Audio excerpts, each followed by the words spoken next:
tal, hermanos? Que tengan un bendecido día del Señor.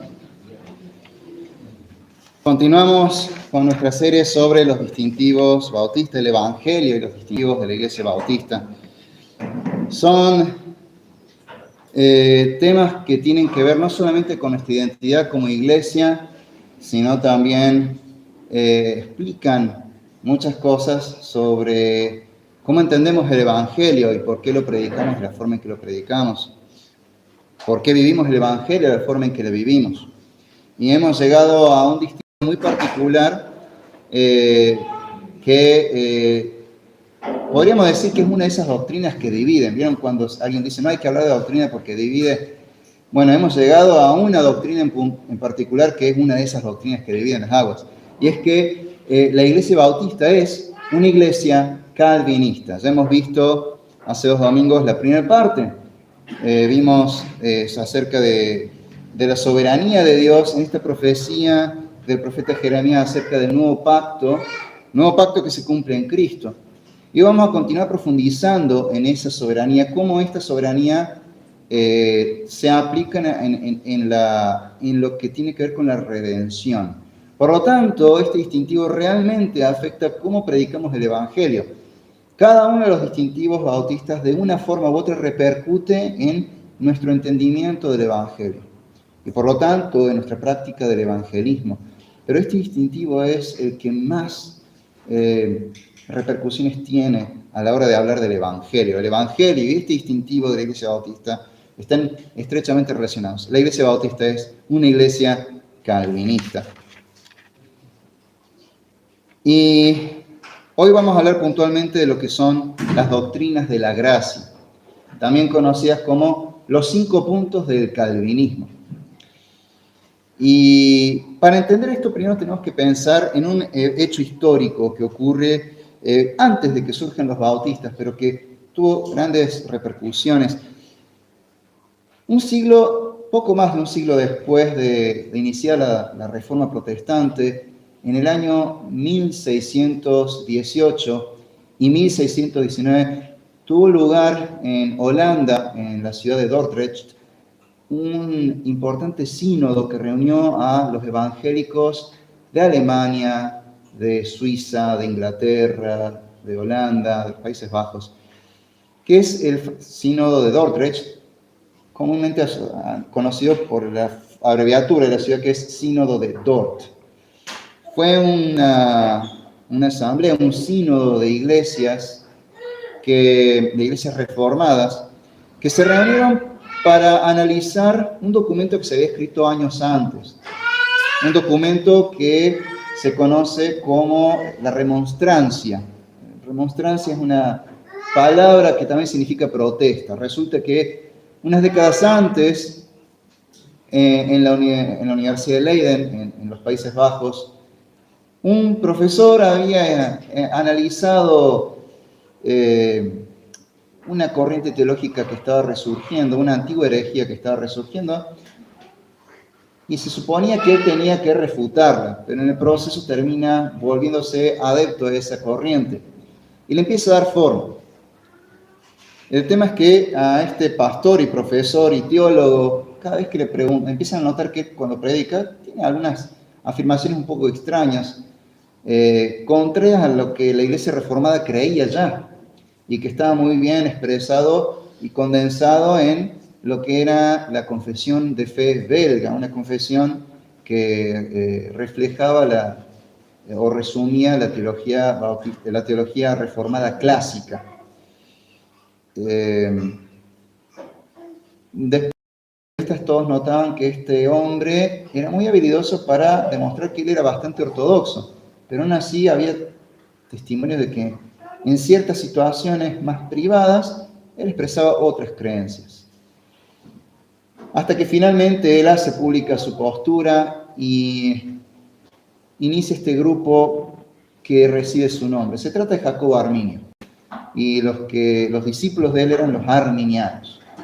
Claro que en ese momento, cuando muere Jacobo Arminio, con la idea de que se hiciera un sínodo para él poder exponer sus ideas y expresarlas, explicarlas, y que vieran que era bíblico lo que él decía, Bueno, él fallece antes de ese sínodo y sus discípulos son los que escriben este artículo conocido como la Remonstrancia. Un texto que básicamente cuestionaba lo que la confesión belga explicaba acerca de cómo somos salvos. Y entonces se concreta este sínodo en Dordrecht. Se reúnen entonces teólogos de las iglesias reformadas de distintas partes de Europa, analizan el tema y lo que descubren es que en realidad el arminianismo se acercaba peligrosamente a una antigua herejía ya refutada desde hacía varios siglos, desde el siglo V, que era el pelagianismo. Esta herejía de la remonstrancia, o lo que hoy conocemos como, en realidad, la herejía del pelagianismo, estaba muy presente en este movimiento de la remonstrancia, que es lo que hoy conocemos como arminianismo. El arminianismo peligrosamente estaba reviviendo a esta antigua herejía. Es entonces cuando este sínodo responde a este texto, este documento de la remonstrancia, con otro documento. El documento de la remonstrancia presentaba la postura de Arminio en 5 puntos, serían los 5 puntos del arminianismo. Entonces, el sínodo de Dort responde a cada uno de esos puntos. De ahí que se habla de los 5 puntos del calvinismo. Este documento que redacta el sínodo de Dordrecht, sería conocido oficialmente como los cánones de Dort, pero popularmente hoy lo llamamos los 5 puntos del calvinismo o el tulip, o también las doctrinas de la gracia. Se llama así precisamente porque lo que este texto enfatiza es la gracia de Dios, de que somos salvos por gracia, no por mérito humano. El hombre no tiene ninguna intervención en su salvación. El libre albedrío del hombre no interfiere de ninguna manera, no determina de ninguna manera la salvación. No es que yo elijo a Dios, sino todo lo contrario, somos salvos por pura gracia de Dios. Si hay algo que podemos ver de la profecía de Jeremías acerca del nuevo pacto, es que el nuevo pacto revela la soberanía de Dios en la redención. Hace 2 domingos veíamos esto en el pasaje de Jeremías 31, versículos 31 al 34, y habíamos visto, en primer lugar, la determinación soberana que hay detrás del nuevo pacto. Dios se determina a salvar a su pueblo, y es algo que nace de la misma voluntad de Dios. También vimos que el garante del nuevo pacto es nuestro Señor Jesucristo. Hoy veremos un poco más en profundidad lo que implica este nuevo pacto en relación a esta gracia de Dios y esta soberanía de Dios en la redención. Por eso que hablaremos a fondo de las doctrinas de la gracia. Y luego, si nos lo permite, hablaremos de las implicancias prácticas de estas doctrinas de la gracia.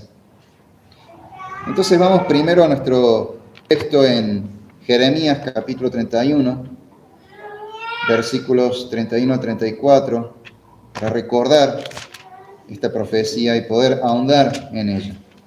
Jeremías 31, versículos 31 a 34, dice lo siguiente. He aquí que vienen días, dice Jehová, en los cuales haré un nuevo pacto con la casa de Israel y con la casa de Judá. No como el pacto que hice con sus padres el día que tomé su mano para sacarlos de la tierra de Egipto. Porque ellos invalidaron mi pacto, aunque fui yo un marido para ellos, dice Jehová. Pero este es el pacto que haré con la casa de Israel después de aquellos días, dice Jehová. Daré mi ley en su mente y la escribiré en su corazón, y yo seré a ellos por Dios, y ellos me serán por pueblo. Y no enseñará más ninguno a su prójimo ni ninguno a su hermano, diciendo, conoce a Jehová, porque todos me conocerán, desde el más pequeño de ellos hasta el más grande, dice Jehová. Porque perdonaré la maldad de ellos, y no me acordaré más de su pecado. Amén. Como podemos ver acá, es llamativo el lenguaje que usa el Señor en esta profecía para dejarnos claro que la salvación es una iniciativa divina. Y no solo eso, surge de la voluntad de Dios para salvar a su pueblo. No por mérito del pueblo, sino todo lo contrario, porque Dios así lo desea. Él, de su propia voluntad, desea salvar a este pueblo que ha quebrantado el pacto. Y por su voluntad decide no solamente salvarlo, sino además perdonarlo y no acordarse nunca más de sus pecados. Todo esto está expresado en los cánones de Dort, en las doctrinas de la gracia, en este tulip, en estos 5 puntos del calvinismo. Pero ¿cuáles son las doctrinas de la gracia? Son estos 5 puntos que podemos resumir en estos términos. Primero, la depravación total. Luego, la elección incondicional. Tercero, la expiación limitada. Cuarto, la gracia irresistible. Y quinto, la perseverancia de los santos o la preservación de los santos. Vamos a ver qué dice la Biblia sobre estas cosas. ¿En dónde nos enseña la Biblia la depravación total? Vamos a la epístola a los Romanos, una de las epístolas que mejor explica las doctrinas de la gracia, una de las epístolas que mejor expone, de hecho, todo el Evangelio. Vamos a Romanos capítulo 3, y vamos a leer de los versículos 9 al 12. Romanos capítulo 3, versículos 9 al 12. Que dice así: ¿Qué pues? ¿Somos nosotros mejores que ellos? Hablando de judíos y gentiles. ¿Somos los judíos mejores que los gentiles? En ninguna manera, pues ya hemos acusado a judíos y a gentiles que todos están bajo pecado. Como está escrito, no hay justo, ni aun uno. No hay quien entienda, no hay quien busque a Dios. Todos se desviaron, a una se hicieron inútiles. No hay quien haga lo bueno, no hay ni siquiera uno. Y más adelante, en el versículo 23, leemos: por cuanto todos pecaron y están destituidos de la gloria de Dios. Un poco más adelante, en Romanos capítulo 5, versículo 12, volvemos a encontrar esta enseñanza. Por tanto, como el pecado entró en el mundo por un hombre y por el pecado la muerte, así la muerte pasó a todos los hombres, por cuanto todos pecaron. En estos 3 pasajes vemos con total claridad que la Biblia enseña una verdad tremenda, fatal y contundente, que todos los seres humanos, cuando muramos, nos vamos al infierno. Que todos nosotros somos pecadores, que todos nosotros nos hemos rebelado contra Dios, que todos nosotros somos enemigos de Dios y que ninguno de nosotros busca a Dios. Eso es una verdad tremenda. Ahora, había un filósofo francés, obviamente incrédulo, llamado Rousseau, y él decía que el ser humano en realidad es bueno. Lo que pasa es que la sociedad lo corrompe. Ahora, eso no tiene sentido, porque si el ser humano es bueno, entonces la sociedad, que está formada por seres humanos buenos, debería ser buena, muy buena de hecho. Y los seres humanos buenos deberían potenciarse entre ellos a ser mejores. Entonces, no tiene sentido que la sociedad corrompa a un ser humano que en teoría es bueno. La Biblia en realidad nos enseña otra cosa, que el ser humano no es bueno, que el ser humano está corrompido, que el ser humano es pecador, que el ser humano se rebela contra Dios y es un enemigo de Dios. Y esto realmente debe ponernos los pelos de punta. Uno dice, che, es una verdad muy difícil de tragar. Y es que así debe ser. La Biblia enseña con total claridad esto. Y si esto es así, debemos pensar seriamente en cuál es nuestra situación delante de Dios.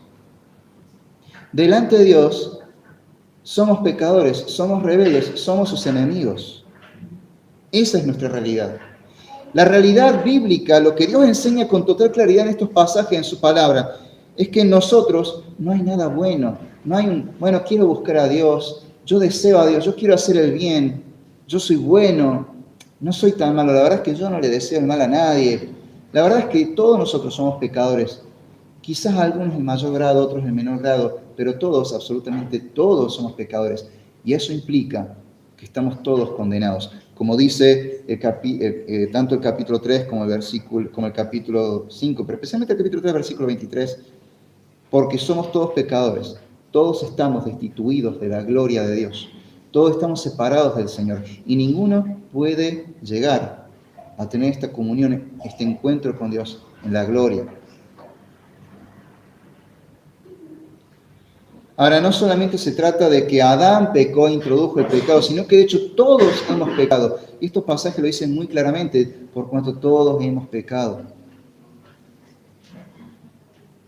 La culpa no es solamente de Adán, también es nuestra. Nosotros, personalmente, nos hemos rebelado contra Dios. Nosotros, personalmente, elegimos pecar. Lo cierto es que nosotros no elegimos a Dios, nosotros elegimos el pecado. Esa es la verdad bíblica. Esa es la doctrina de la depravación total. Ahora hay que entenderlo claramente. Depravación total no significa que seamos totalmente malvados. Por supuesto, hay bondad en nosotros. Uno puede decir, bueno, en cierto modo, yo no soy una mala persona, yo no robo, no mato. Bueno, sí, en términos sociales podemos decir, no sos mala persona, sos un buen ciudadano, pagas tus impuestos a término, no le debes nada a nadie, ok, sos buen ciudadano, sos buena persona, pero examinate con la ley de Dios, delante de Dios, que la regla es Dios, su santidad. No sos bueno, sos pecador. Habrá grandes pecadores y pecadores más pequeños, pero todos somos igualmente pecadores. Dios en su gracia contiene el pecado para que no hagamos todo el mal que pudiésemos hacer. Pero lo cierto es que todos, absolutamente todos, pecamos. Todos nosotros, por naturaleza, buscamos pecar. Somos seres caídos en Adán. Y voluntariamente seguimos eligiendo rebelarnos contra Dios. Elegimos permanecer en la caída. Elegimos el pecado. Porque somos esclavos del pecado.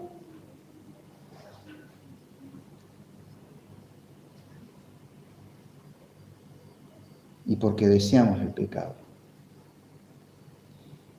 Pero luego viene esta segunda doctrina de la gracia, la elección incondicional. Dios, a pesar de nuestro pecado, nos amó y eligió salvar al pecador. Ahora, la elección incondicional es una verdad de Dios, de su palabra, que aparece a lo largo de toda la Biblia. A lo largo de la historia de la redención, vemos que Dios elige pecadores, no porque haya visto un mérito en ellos, sino porque Dios quiso salvarlos.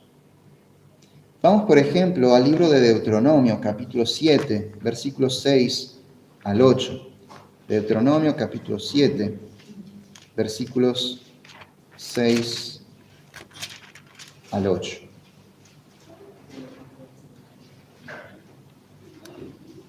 Así dice la Escritura. Hablándole al pueblo de Israel, dice, porque tú eres pueblo santo para Jehová tu Dios. Jehová tu Dios te ha escogido para hacerle un pueblo especial, más que todos los pueblos que están sobre la tierra. No por ser vosotros más que todos los pueblos os ha querido Jehová y os ha escogido, pues vosotros erais el más insignificante de todos los pueblos, sino por cuanto Jehová os amó y quiso guardar el juramento que juró a vuestros padres. Os ha sacado Jehová con mano poderosa y os ha rescatado de servidumbre, de la mano de Faraón, rey de Egipto. ¿Qué vemos acá? Vemos que Moisés le está diciendo al pueblo de Israel, ustedes son el pueblo escogido de Dios. Ahora el pueblo podría decir, ¡oh! Somos el pueblo escogido, somos mejores que todos los demás pueblos. Dios nos eligió porque seguramente vio algo hermoso en nosotros. ¿Qué habrá visto el Señor en nosotros para elegirnos? Y seguramente vio que éramos un pueblo temeroso de Dios, un pueblo poderoso, destinado a ser grandes en el mundo. No, acá Moisés dice clarito, ojo, guarda, Dios te eligió, pero no porque viera algo en vos. No porque fueras mejor que todos los demás pueblos, todo lo contrario, sos el pueblo más insignificante. Pero ¿por qué te eligió Dios entonces?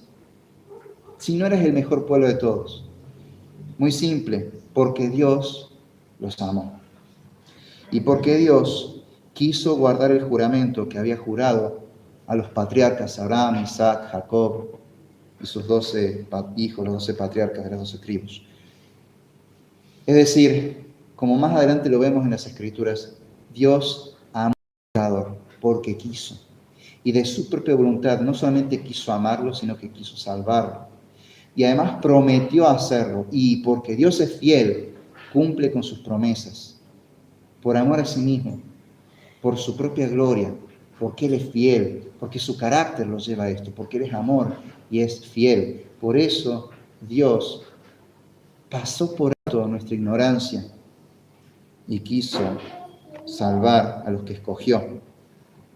Pero aquí vemos esto clave. Dios escoge y la elección se basa en sus propios términos, en su propio carácter amoroso, en su propia voluntad soberana. No se basa en que Él haya visto algún mérito en el ser humano al que escoge. Dios escoge a quien Él quiere, porque Él quiere. Esta gran verdad que vemos ya presente en la elección del pueblo de Israel reaparece, o mejor dicho, se repite a lo largo de toda la Escritura, pero cobra un sentido muy especial cuando se cumplen toda la promesa de redención en el nuevo pacto en Cristo. Vamos entonces al Nuevo Testamento, al libro de Hechos, capítulo 13, versículo 48.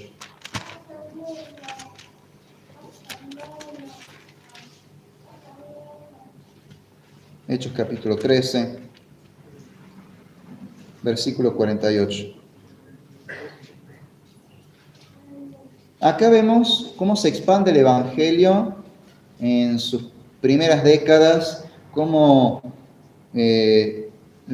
con las primeras misiones, los primeros viajes misioneros del apóstol Pablo, en este caso en Antioquía de Pisidia, se está predicando el Evangelio y cómo la gente empieza a ser salva al escuchar el Evangelio. Es interesante la reflexión que hace Lucas, el autor de Hechos, al analizar la conversión. Hechos capítulo 13, versículo 48 dice, los gentiles, oyendo esto, es decir, oyendo el Evangelio, se regocijaban y glorificaban la palabra del Señor. Y creyeron todos los que estaban ordenados para vida eterna. ¿Quiénes creyeron?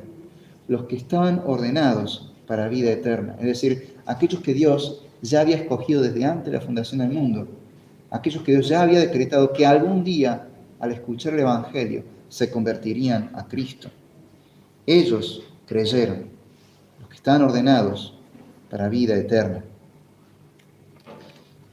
Vamos ahora a Romanos, capítulo 9, versículos 15 y 16. Romanos 9, versículos 15 y 16 nos dice, pues a Moisés dice, tendré misericordia del que yo tenga misericordia, y me compadeceré del que yo me compadezca.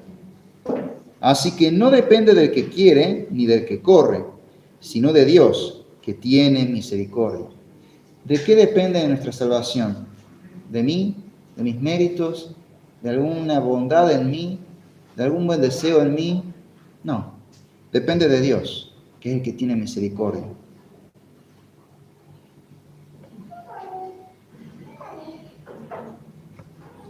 Y su misericordia no es una respuesta, una reacción al accionar humano, sino que nace puramente de la voluntad de Dios. Dios libremente elige y tiene misericordia de quien Él quiere. Nuevamente en Efesios encontramos esta verdad. En la epístola de los Efesios capítulo 1, versículos 3 a 10, leemos, bendito sea el Dios y Padre de nuestro Señor Jesucristo, que nos bendijo con toda bendición celestiales en Cristo, según nos escogió en Él antes de la fundación del mundo, para que fuésemos santos y sin mancha delante de Él. No dice porque íbamos a ser santos y sin mancha delante de Él, sino que para que fuésemos santos y sin mancha delante de Él. en amor, habiéndonos predestinado para ser adoptados, hijos suyos, por medio de Jesucristo, según el puro afecto de su voluntad.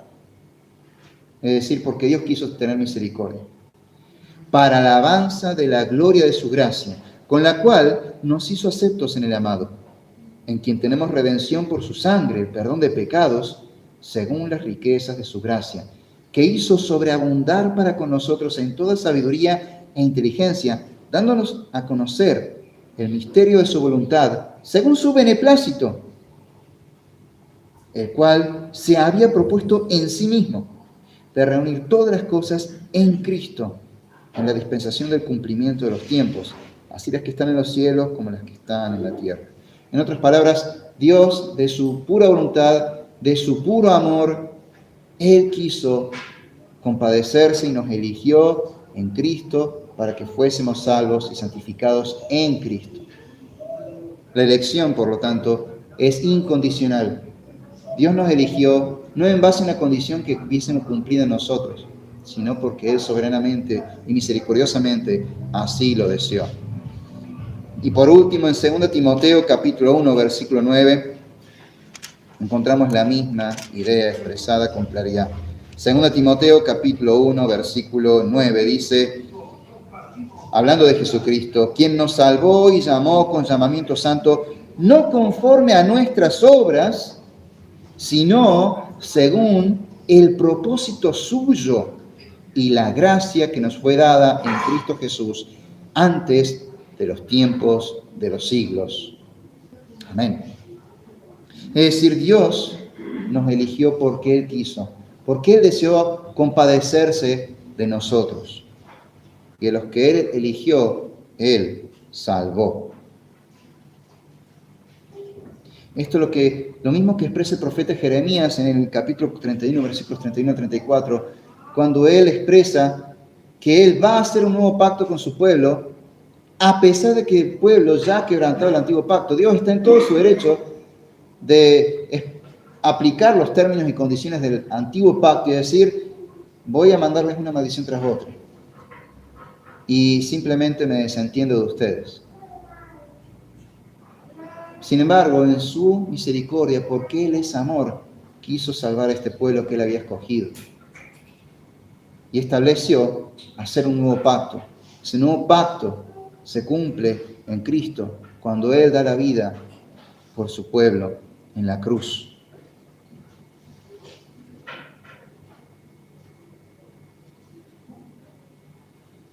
No es que Dios viera un mérito en el pueblo, todo lo contrario. Él quiso salvarlos por puro amor, por pura gracia.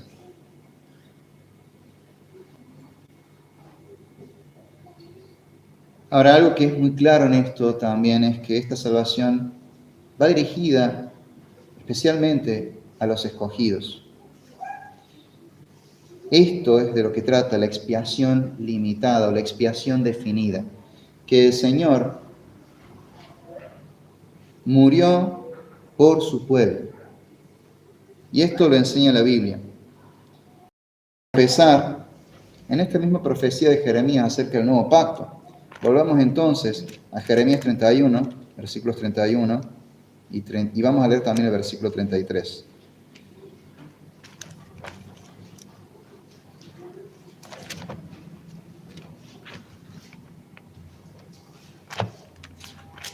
Jeremías 31, versículo 31 nos dice, y aquí vienen días, dice Jehová, en los cuales haré nuevo pacto ¿con quién? Con el mundo entero, con las naciones, no, con la casa de Israel y con la casa de Judá. El nuevo pacto es con el pueblo escogido, el pueblo de Dios. Y luego en el versículo 33 leemos, pero este es el pacto que haré con la casa de Israel después de aquellos días, dice Jehová, daré mi ley en su mente y la escribiré en su corazón, y yo seré ellos por Dios y ellos me serán por pueblo. Nuevamente enfatiza, el pacto es con el pueblo escogido. Haré el nuevo pacto que haré con la casa de Israel. Ya aquí el profeta está diciendo que el nuevo pacto, la redención, está enfocada en el pueblo de Dios. Más adelante en la Epístola a los Hebreos, capítulo 13, encontramos la idea aplicada a los que han creído al Evangelio de Jesucristo. Vamos a Hebreos capítulo 13, versículos 20 y 21.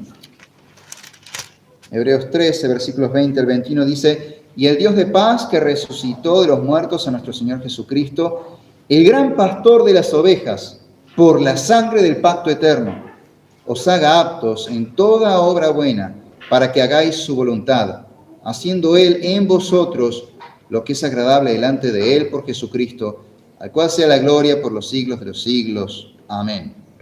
En este texto encontramos lo siguiente. Se nos habla del pacto eterno, que es una referencia a Jeremías, que luego de mencionar el capítulo 31, el nuevo pacto, en los siguientes capítulos, en el capítulo 32, en el capítulo 33, en el capítulo 34, sigue hablando de este nuevo pacto. Y en una de esas ocasiones se refiere a este pacto como el pacto eterno. Y este pacto eterno se cumple y se sella en Cristo, en la sangre de Cristo. Pero ¿para quiénes es este pacto eterno? Nos habla de que Cristo, quien derrama su sangre para sellar este pacto, es el gran pastor de las ovejas. Una clara referencia a las palabras de Cristo, por ejemplo, en Juan 6 o en Juan 10, donde Él habla de que sus ovejas oyen su voz. En otras palabras, la sangre del nuevo pacto fue derramada para estas ovejas del gran pastor que es Jesucristo.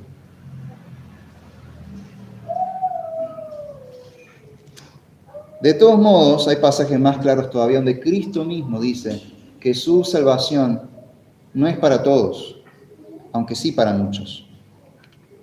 Vamos a Mateo capítulo 26, versículos 27 y 28.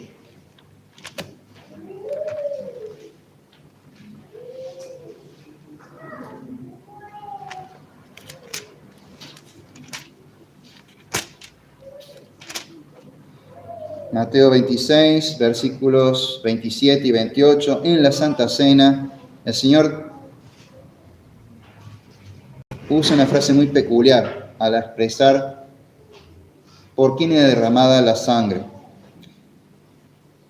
Y tomando la copa, y habiendo dado gracia, les dio, diciendo: bebed de ella todos, porque esto es mi sangre del nuevo pacto, que por muchos es derramada para remisión de los pecados. No es que Cristo derramó su sangre por todos, sino por muchos. Poco antes, en el capítulo 20 de Mateo, en el versículo 28, anunciando su muerte, usa una frase similar. Así dice Mateo 20, versículo 28. Como el Hijo del Hombre no vino para ser servido, sino para servir y para dar su vida en rescate por muchos.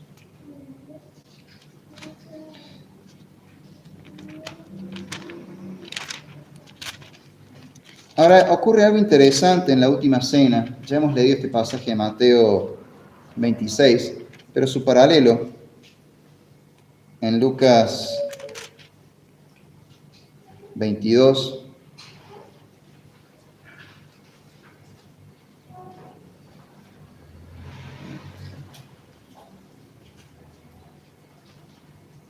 versículo 20. Ocurre algo interesante, unas palabras en particular.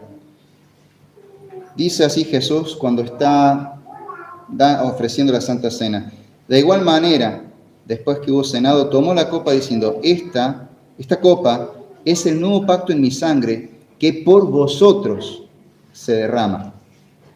Ahora ocurre acá algo interesante. Si uno lo compara este pasaje, lo complementa con la información que nos da Juan en su Evangelio, en su descripción de esa última cena, ocurre algo interesante. Acá en Lucas se nos dice que en la última cena ya Cristo ha dicho: uno de ustedes me va a entregar. Y todos empiezan: ¿quién será? Y Cristo dice: el que moja el pan conmigo. Y luego del pan y da la copa. Pero Juan nos dice algo interesante, que inmediatamente después de que ocurre esto de mojar el pan, de que Judas moja el pan al mismo tiempo que Jesús,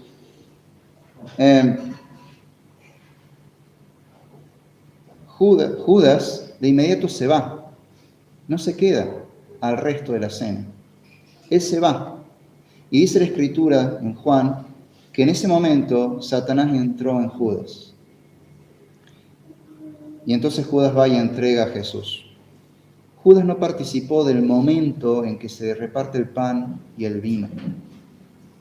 De modo que estas palabras de Lucas, cuando Jesús dice que la sangre del nuevo pacto es derramada por vosotros, no se aplican a Judas porque Judas no estaba.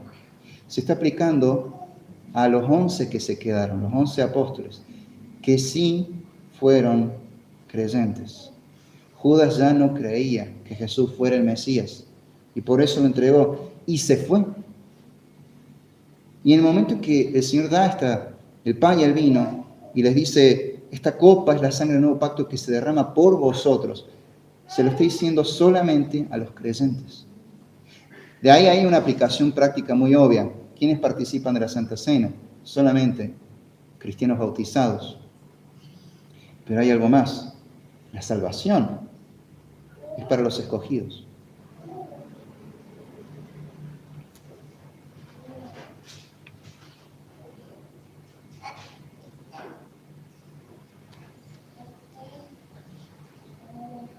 En estos pasajes claramente vemos que Cristo nos está diciendo que Él no muere por todos. Si bien la salvación es ofrecida a todos, lo cierto es que Él muere por muchos, por su pueblo escogido. Porque el nuevo pacto era para ese pueblo, para los escogidos.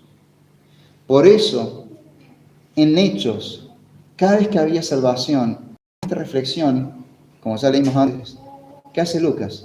Que creyeron los que habían sido ordenados para salvación, porque por ellos murió Cristo. Y si eso es así, entonces cuando una persona que ha sido escogida escuche el Evangelio, en algún momento va a ceder ante el Señor y va a creer a Jesucristo y se va a arrepentir de sus pecados y será salvo. Un creyente, o mejor dicho, una persona escogida, tarde o temprano va a creer al Evangelio. Y de eso se trata el siguiente punto, la gracia irresistible. Nadie puede resistirse a la gracia de Dios. ¿En qué sentido? Que no podemos dar a torcer la voluntad de Dios. Si Dios se ha determinado soberanamente a salvar a una persona, esa persona, tarde o temprano, será salva. No significa que apenas escuche el Evangelio se salvará. Quizá incluso al principio demuestre resistencia al Evangelio, rechazo al Evangelio. Pero tarde o temprano sucumbirá ante el amor y la gracia de Dios encarnadas en Cristo en esa cruz. La Biblia nos habla mucho de esta determinación soberana expresada en la gracia irresistible de Dios para salvar a su pueblo. Algunos ejemplos los tenemos en el Antiguo Testamento. Vamos, por ejemplo, a Isaías 45, versículos 8 al 13.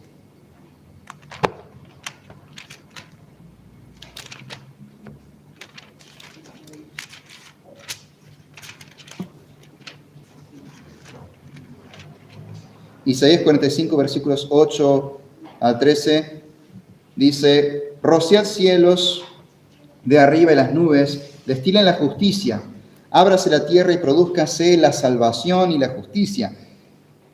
Háganse brotar juntamente. Yo, Jehová, lo he creado. Ay del que pleitea con su hacedor, el tiesto con los tiestos de la tierra. ¿Diré el barro al que lo labra, ¿qué haces?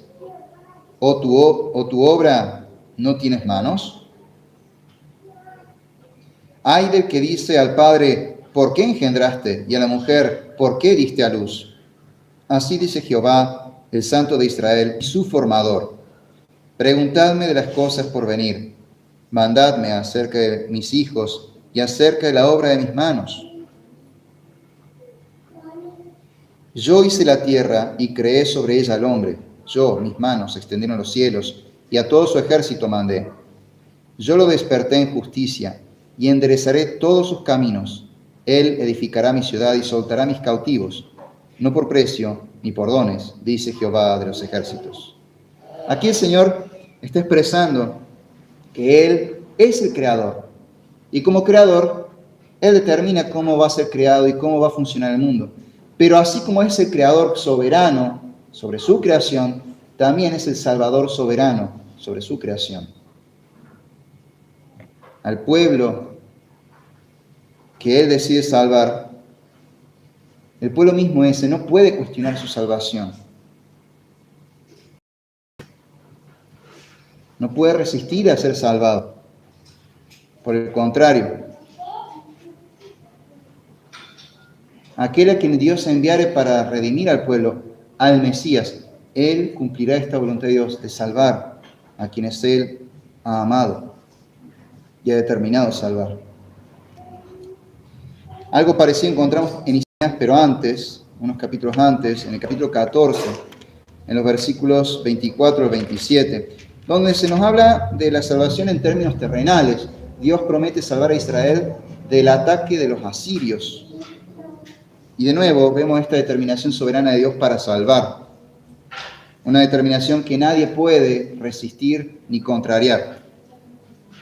Así dice Isaías capítulo 14, versículos 24 al 27. Jehová de los ejércitos juró diciendo: ciertamente se hará de la manera que lo he pensado, y será confirmado como lo he determinado, que quebrantaré al asirio en mi tierra, y en mis montes lo hollaré, y su yugo será apartado de ellos, y su carga será quitada de su hombro.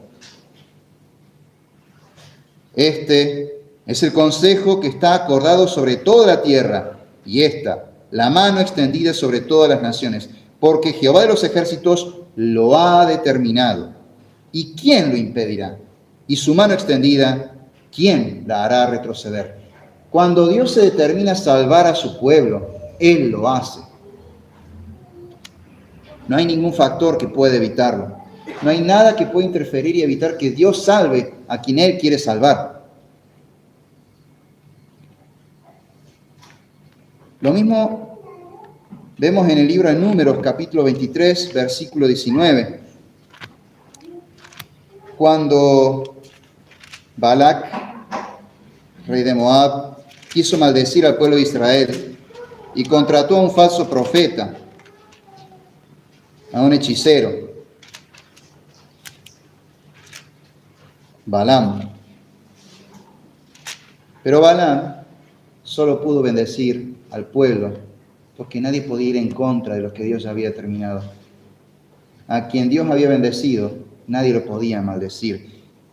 Y así dice Balaam en el capítulo 23 de Números, en el versículo 19, acerca de Dios y su soberanía. Dios no es hombre para que mienta, ni hijo de hombre para que se arrepienta. Él dijo, ¿y no hará? Habló, ¿y no lo ejecutará? Si Dios es rey, si Dios es soberano, lo que Él ha decretado, Él lo va a cumplir. Lo que Él ha prometido, Él lo va a cumplir. Y desde la caída de Adán, Dios prometió salvar a través de la simiente de la mujer. Y a Abraham le anunció que en su simiente serían benditas todas las familias y naciones de la tierra. Y a David le prometió que de su linaje se levantaría un rey que restauraría al pueblo y traería la redención.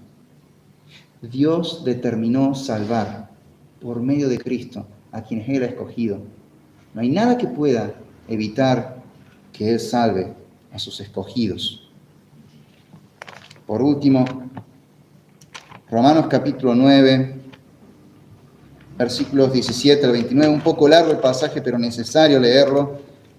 También nos habla de esta gracia de Dios, de esta soberanía de Dios en la salvación, de su elección incondicional, pero también de su gracia, que es irresistible. Así dice Romanos capítulo 9, los 17 al 29. Porque la Escritura dice a Faraón, para esto mismo te he levantado, para mostrar en ti mi poder y para que mi nombre sea anunciado por toda la tierra. De manera que de quien quiere tiene misericordia y al que quiere endurecer, endurece. Pero me dirás, ¿por qué pues sin culpa? Porque ¿quién ha resistido a su voluntad? Mas antes, oh hombre, ¿quién eres tú para que alterques con Dios? ¿Diré el vaso de barro al que lo formó, ¿por qué me has hecho así? ¿O tiene potestad el alfarero sobre el barro para hacer de la misma masa? ¿O no tiene potestad el alfarero sobre el barro para hacer de la misma masa un vaso para honra y otro para deshonra? ¿Y qué si Dios, queriendo mostrar su ira y hacer notorio su poder, soportó con mucha paciencia los vasos de ira preparados para destrucción? Y para hacer notorias las riquezas de su gloria, las mostró para con los vasos de misericordia que él preparó de antemano para gloria, a los cuales también ha llamado, esto es, a nosotros, no solo de los judíos, sino también de los gentiles. Como también en Oseas dice, llamaré pueblo mío al que no era mi pueblo, y a la no amada, amada. Y en el lugar donde se les dijo, vosotros no sois pueblo mío, allí serán llamados hijos del Dios viviente. También Isaías clama tocante a Israel, si fuera el número de los hijos de Israel como la arena del mar, tan solo el remanente será salvo, porque el Señor ejecutará su sentencia sobre la tierra en justicia y con prontitud.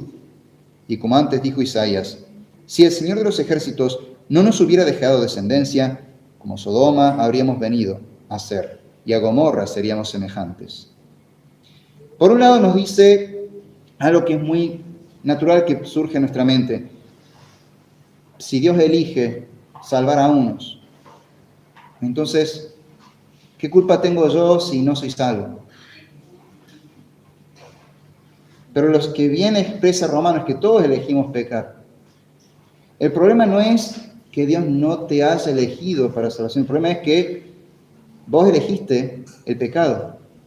Y Dios lo que hace es de entre todos esos pecadores elegir para salvar.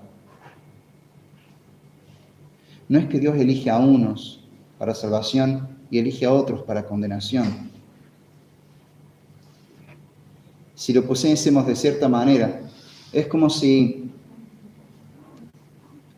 un montón de gente estuviese corriendo directo a un abismo. Y de pronto empezás a manotear a algunos para que no se caigan al abismo, para que no vayan al precipicio. Salvás a esos que manoteás. No es que no elegiste salvar al resto, quisieras que el resto fuese salvo, pero efectivamente manoteás a algunos para salvarlos del precipicio. Salvando las grandes distancias con esta metáfora y la gran soberanía de Dios, en cierto modo es algo similar a esto, lo que Dios ha hecho con nosotros. Todos estamos corriendo directo a nuestra condenación y Dios simplemente elige salvar. Ahora, nosotros no tenemos ningún derecho a cuestionar la elección de Dios, porque en realidad todos nosotros hemos elegido no a Dios, sino al pecado. Y si no fuese por la elección de Dios, y porque su voluntad y su determinación para salvar son irresistibles, como bien dice acá, ¿quién puede resistirse a la voluntad de Dios? Si no fuese por esa elección y por esa expiación definida y por esa gracia irresistible, todos nosotros seríamos como Sodoma y Gomorra. Todos nosotros terminaríamos muertos en nuestros delitos y pecados. Lo cierto es que esto nos debe llevar a pensar en el gran amor de Dios por nosotros, que aunque no lo merecíamos, Él quiso salvarnos. Y por eso eligió, y por eso murió por unos. Y por eso su gracia no puede ser resistida. Y tarde o temprano, sus escogidos son salvados por Él. Ahora no solamente nos salva, sino que además nos preserva, para que jamás nos apartemos de Él. Y de eso trata el quinto punto, la quinta doctrina de la gracia, la perseverancia de los santos o la preservación de los santos. Jeremías mismo nos habla de esto. En Jeremías 31, versículo 34, al finalizar este anuncio del nuevo pacto, este pasaje que estamos analizando, concluye de la siguiente manera: Y no enseñará más ninguno a su prójimo ni ninguno a su hermano, diciendo, conoce a Jehová, porque todos me conocerán, desde el más pequeño de ellos hasta el más grande, dice Jehová, porque, y presten atención a esto, perdonaré la maldad de ellos y no me acordaré más de su pecado. ¿Qué pasa si el pueblo, aún después de estar en el nuevo pacto, volvía a pecar? La promesa del Señor es, perdonaré la maldad, toda la maldad de ellos, y no me acordaré más de su pecado. En el siguiente capítulo, en el capítulo 32, versículo 40, retoma esta idea. Y dice el profeta Jeremías, hablando del pacto, el nuevo pacto o pacto eterno, como es mencionado acá. Haré con ellos pacto eterno, que no me volveré atrás de hacerles bien. Y pondré mi temor en el corazón de ellos. ¿Para qué? Para que no se aparten de mí. Dios, en el nuevo pacto, no solamente establece redimir, salvar, sino que además establece preservar a su pueblo, a sus redimidos, a sus salvos, para que no se vuelvan a apartar de Él, para que no quebranten más su pacto.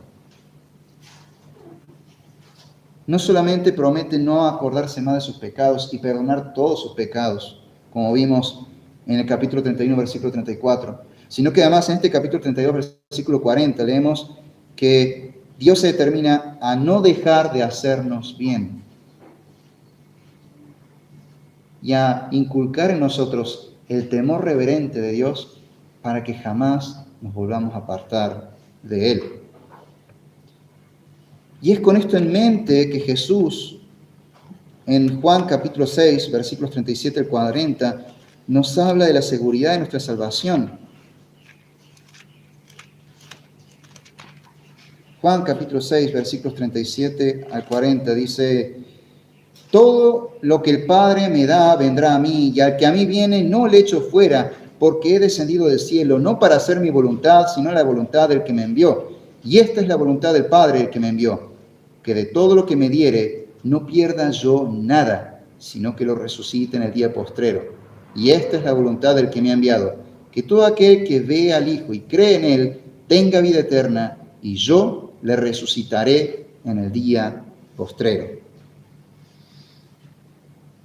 Y más adelante en Juan capítulo 10, versículos 27 al 30, Cristo vuelve a decir,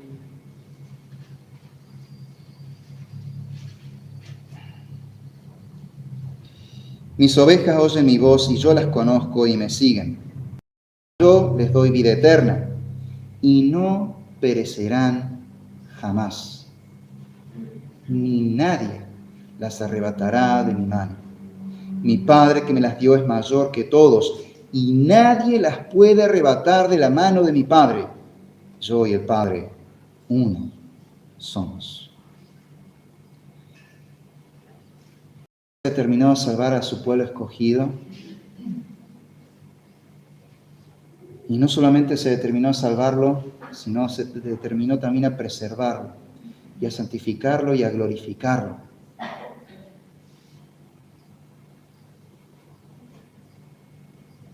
De ninguna manera podemos perder nuestra salvación.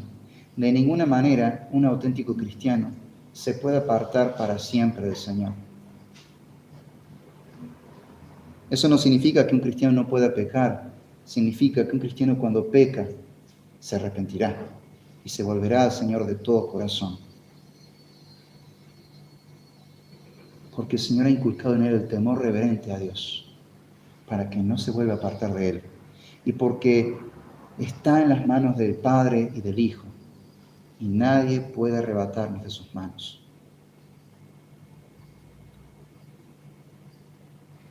Estas son las doctrinas de la gracia. Y si entendemos esta doctrina, lo que podemos ver no es solamente un Dios tremendamente soberano y poderoso, un rey que tiene total autoridad sobre la salvación, sino también un Dios que es amor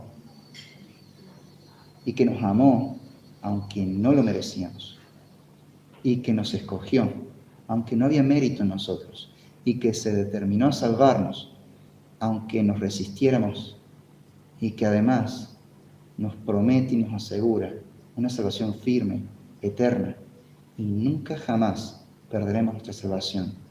Una vez que el Señor te salva, sos salvo para siempre. Ahora eso tiene algunas implicancias prácticas. Primero, tenemos que ser humildes. Las doctrinas de la gracia nos permiten ver la grandeza y la soberanía de Dios en la salvación y nos llevan a ser humildes, a reconocer que no hay ningún mérito en nosotros, que no hay nada en nosotros que sirva para ganarnos el favor de Dios. Es para que agachemos la cabeza, doblemos la rodilla, nos postremos con rostro en tierra y digamos: Señor Jesús, ten misericordia de mí, pecador. Y le demos gracias al Señor por su salvación. Todos los días, todo el día. También es una advertencia. No es una licencia para pecar, porque bueno, ya creí en el Señor y Él ya me salvó y por lo tanto no puedo perder la salvación, por lo tanto puedo pecar todo lo que yo quiera. No. Romanos 6 lo dice muy claro. ¿Perseveraremos en el pecado porque estamos bajo la gracia? Y la respuesta del apóstol es un rotundo no. De ninguna manera. Porque Él ya nos liberó de la esclavitud del pecado. Por lo tanto, ya no le servimos al pecado. Ahora somos esclavos de Cristo, le servimos a Cristo. Ahora ya no ponemos nuestro cuerpo, nuestra alma a disposición del pecado, sino que ponemos nuestro cuerpo y alma a disposición de la obediencia de los mandamientos del Señor. La ley moral que Él ha puesto en nuestros corazones, que Él ha tallado en la tabla de nuestro corazón.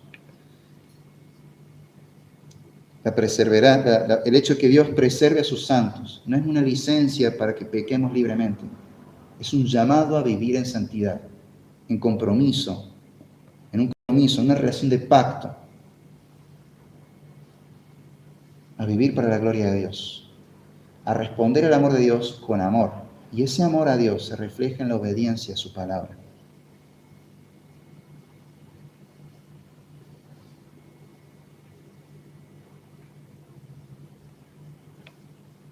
Hay otras implicancias prácticas. En primer lugar, podemos hablar de confiar en Dios, ya sea cuando somos tentados o incluso tras haber caído en pecado. Porque si el Señor nos resguarda y nos preserva, podemos confiar en el Señor. 1 Juan capítulo 2, versículo 1, nos anima de la siguiente manera. Hijos míos, estas dos cosas os escribo para que no pequéis. Y si alguno hubiere pecado, abogado tenemos para con el Padre, a Jesucristo, el justo. ¿Estás siendo tentado? Acudí al Señor y confía en Él. ¿Has sido tentado y has caído en pecado? Acudí al Señor y confía en Él. Pedí perdón, confesá tu pecado, arrepentite, pero confía. Porque Cristo ya pagó el precio. En el cielo ocurre algo maravilloso cuando pecamos y nos volvemos al Señor. Está este abogado delante del Padre, nuestro abogado, Jesucristo el justo. Y por otro lado está el diablo, el acusador. Y el diablo nos acusa y dice: esta persona ha pecado, ha quebrantado tu ley. Y de pronto, cuando la espada de fuego está por caer sobre nosotros, el abogado dice: objeción, porque este culpable ya fue castigado. Y acá, en mis puños, en mi costado, en mis pies, está la marca de que el castigo ya fue realizado, de que el pecado, la deuda ya fue pagada. Y la espada se retira.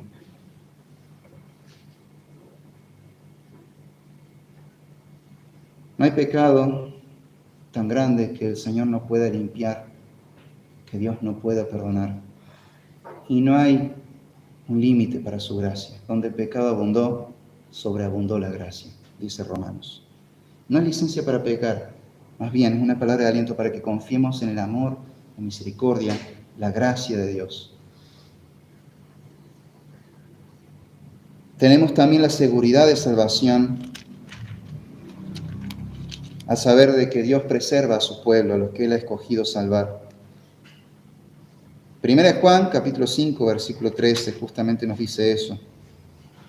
Estas cosas os he escrito a vosotros que creéis en el nombre del Hijo de Dios, para que sepáis que tenéis vida eterna y para que creáis en el nombre del Hijo de Dios. Son palabras que el Señor escribe para que tengamos confianza y certeza de salvación. Si hemos creído a Jesucristo, tenemos vida eterna, no vida temporal, sino vida eterna. Tenemos seguridad de salvación en Cristo. También podemos confiar en que es Dios quien da el crecimiento, tanto espiritual como también numérico, porque es Él quien añade a los que han de ser salvos.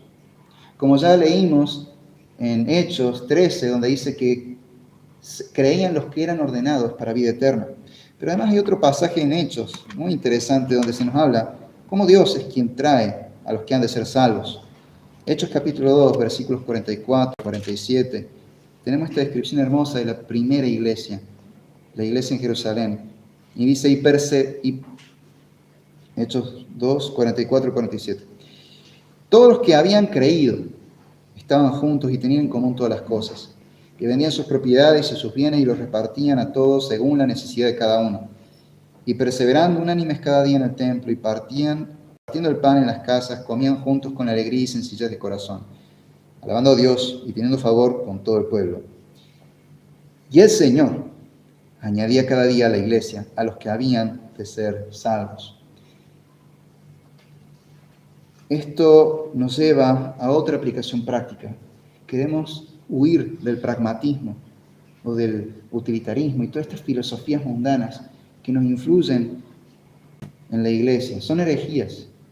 ¿Y de qué estoy hablando? Cuando muchas veces en la iglesia pensamos que tenemos que seguir una determinada estrategia o un determinado método para atraer a la gente o para mantener a la gente en la iglesia. Todo eso es fe en el hombre, son obras del hombre. Eso es pelagianismo. Y es herejía. Es no confiar en Dios. Es decir, que el hombre salva. Confiemos en que es Dios quien trae a los que han de ser salvos. Y oremos para que el Señor añada a los que habrían de ser salvos, a los que Él ha ordenado desde antes de la fundación del mundo para salvación. Ahora, por otro lado, debemos orar entonces por estos perdidos y orar por la predicación del Evangelio. Orar para que la predicación sea fiel, sea clara, para que el Espíritu Santo aplique la predicación del Evangelio a los oyentes. Orar para que las personas que no conocen al Señor escuchen el Evangelio, procedan al arrepentimiento y pongan su fe en Jesucristo. Es interesante ver cómo el apóstol Pablo muchas veces pedía que orásemos para que la predicación del Evangelio fuese fructífera. Vamos, por ejemplo, a Efesios, capítulo 6, versículos 18 al 20.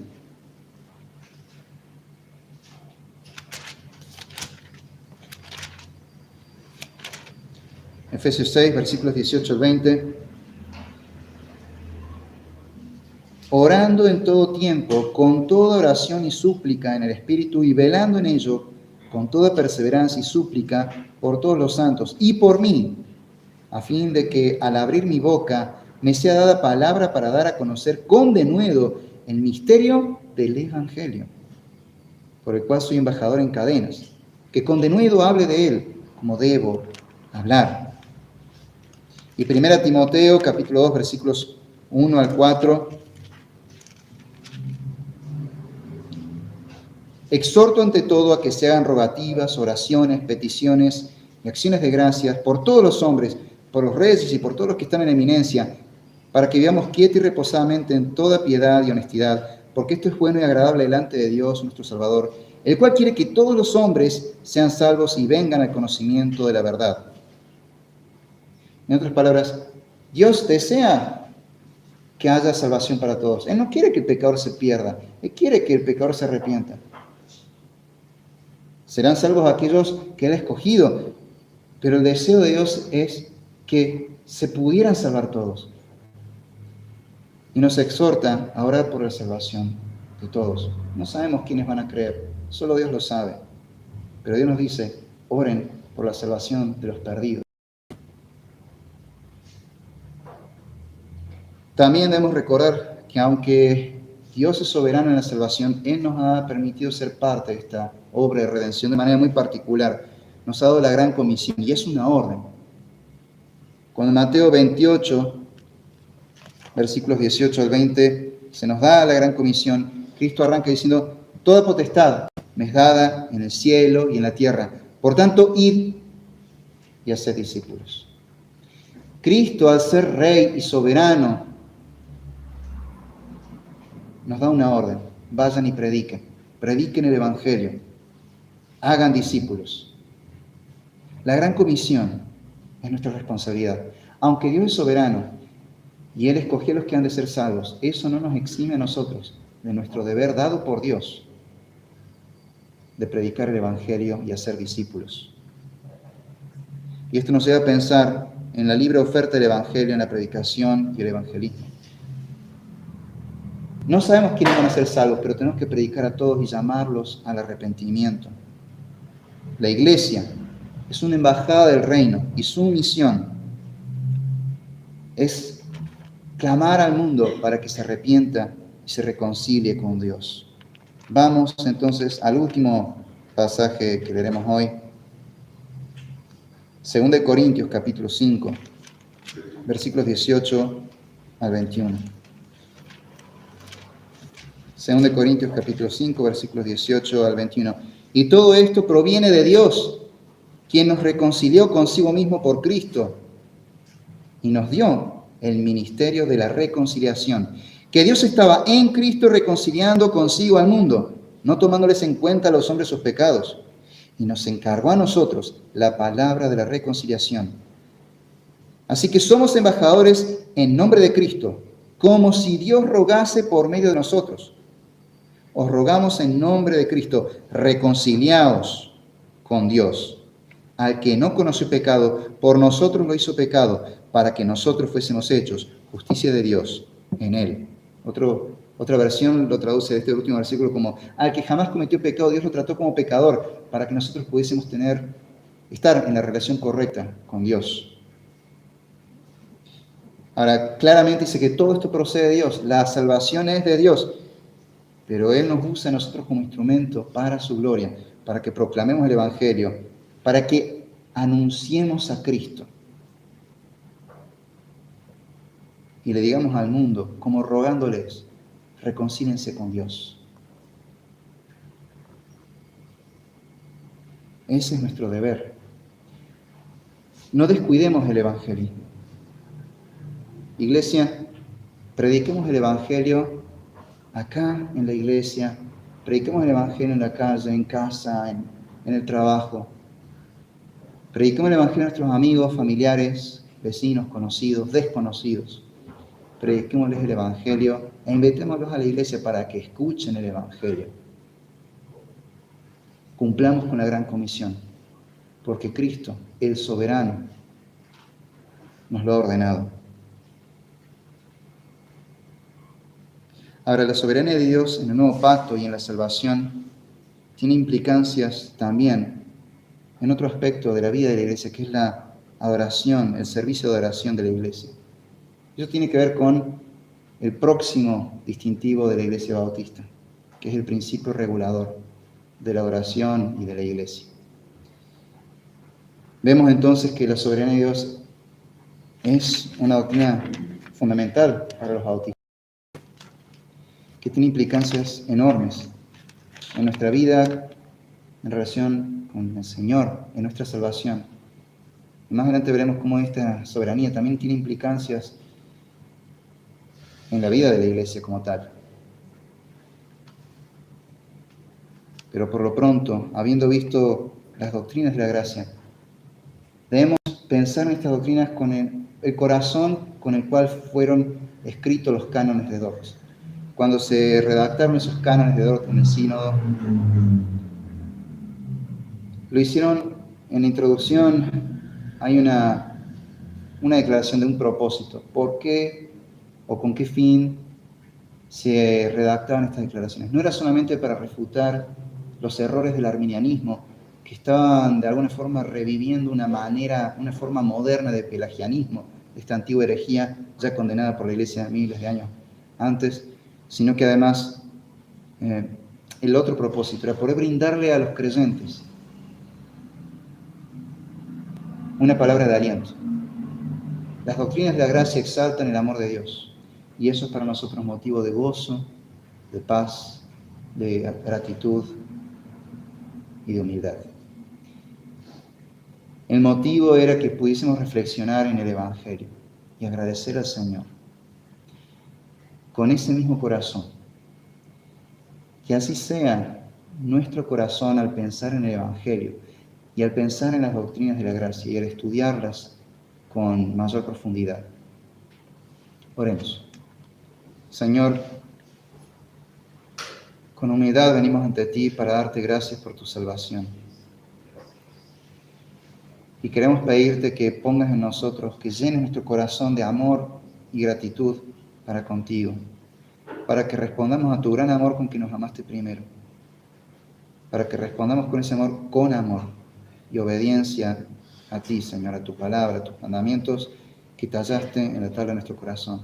Te alabamos, Señor, y te damos gloria, porque en tu misericordia y en tu beneplácito quisiste salvarnos. Gracias, Padre. Gracias, Señor. Gracias, Dios nuestro. Padre, te pedimos por aquellos que no te conocen. Señor, sálvalos.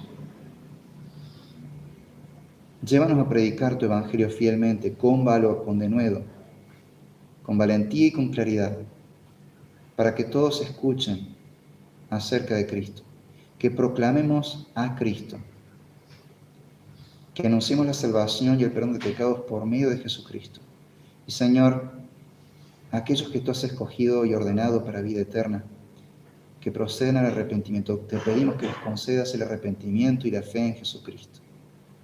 Señor, edifica tu iglesia y glorifica tu nombre en Jesucristo, en el nombre precioso de Jesucristo, nuestro Salvador y Señor. Amén. Gracias y paz.